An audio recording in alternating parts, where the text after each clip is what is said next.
عن عبادة بن الصامت رضی اللہ تعالی عنہ ان رسول اللہ صلی اللہ علیہ وآلہ وسلم قال یوما وحضر رمضان۔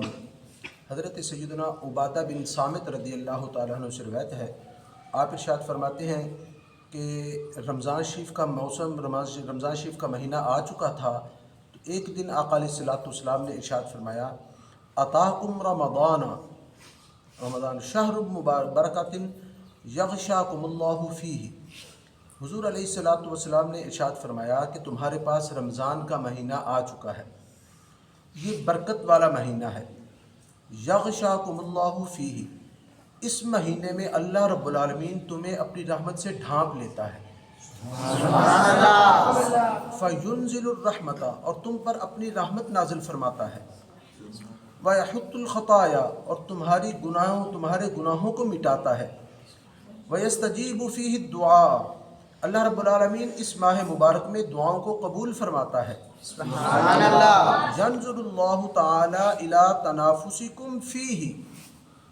انتہائی توجہ طلب یہ حدیث ہے، آج کا سبق بڑا اہم سبق ہے،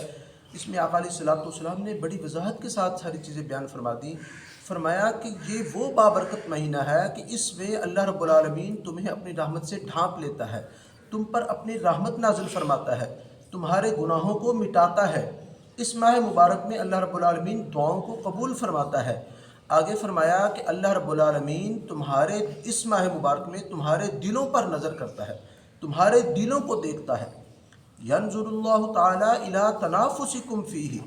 اللہ تمہارے دلوں کو دیکھتا ہے، ویباہی بکم الملائکہ، اور تمہارے وجہ سے فرشتوں کے سامنے فخر فرماتا ہے۔ آگے آقا علیہ الصلوۃ والسلام نے ارشاد فرمایا فَأَرُوا اللَّهَ مِنْ أَنفُسِكُمْ خَيْرًا، لہٰذا تم اپنے دلوں میں بھلائی اور خیر کو ظاہر کرو۔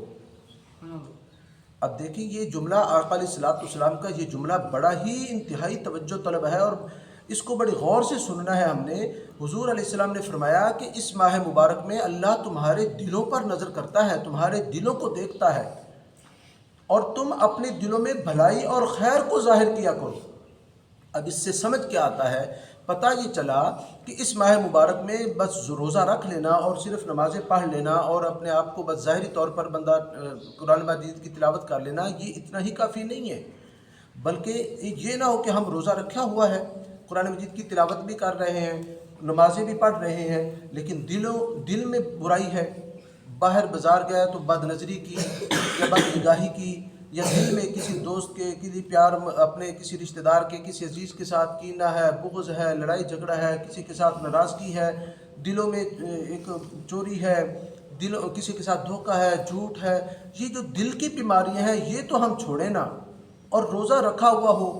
قرآن نمازیں بھی ہم ساری پڑھ رہے ہوں، تراویح بھی ہم ساری پڑھ رہے ہوں، اور تلاوت بھی کر رہے ہوں، ظاہر ہم کوئی لوگوں کے سامنے گناہ بھی نہ کر رہے ہوں، لیکن دل میں یہ ساری باتیں موجود ہوں، غیبت ہے، چغلی ہے، جھوٹ ہے، ریاکاری، دل میں جو ہے نا وہ کسی کے ساتھ بغض ہے، کینہ ہے، کسی کے ساتھ حسد ہے، لڑائی جھگڑا ہے، یہ ہم چھوڑیں نا تو اس کا فائدہ نہیں ہوگا۔ میرے آقا علیہ الصلوۃ والسلام نے ارشاد فرمایا اللہ دلوں کو دیکھتا ہے، لوگ تو ظاہر کو دیکھیں گے کہ یہ ماشاء اللہ حاجی صاحب ہیں، نمازی صاحب ہیں، یہ روزہ رکھا ہوا ہے، یہ نیک اعمال کر رہے ہیں، لیکن اللہ دلوں کو دیکھتا ہے۔ آگے حضور نے باقاعدہ یہ ارشاد فرما دیا کہ اپنے دلوں میں بھی بھلائی اور خیر نیکی کو ظاہر کرو، اپنے دلوں میں بھی کنٹرول کرو۔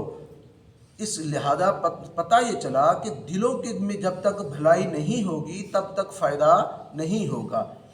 آگے فرمایا فَإِنَّ الشَّقِيَّ مَنْ حُرِمَ فِيهِ رحمت اللہ عز وجل،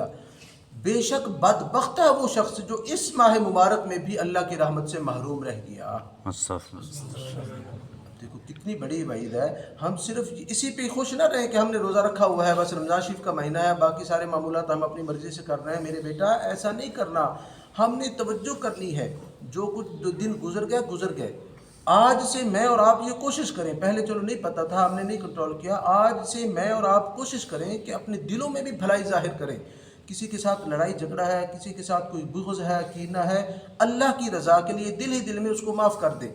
لڑائی ختم کر دیں، کسی کے ساتھ کینہ ہے اس کو ختم کر دیں، جھوٹ نہ بولیں، غیبت نہ کریں کسی کے ساتھ، جب آپس میں بیٹھتے ہیں باتیں کرتے ہیں۔ اب دیکھیں آپ ابھی بھی